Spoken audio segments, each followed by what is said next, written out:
distinguished guests, ladies and gentlemen, welcome. Permanent Secretary, ladies and gentlemen.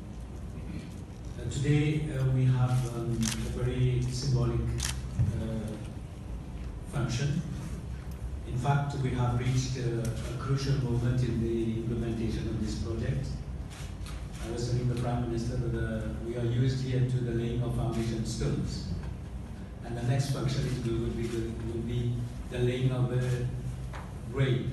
It is indeed my pleasure to join you for this contract signing ceremony between Metro Express Limited and SCE SMRT for Operation Readiness Services.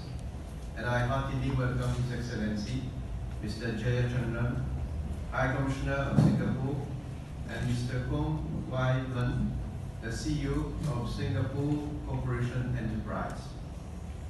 Your presence is testimony to Singapore's keenness to collaborate with Mauritius in areas mutually agreed upon in the G2G agreement between our two countries.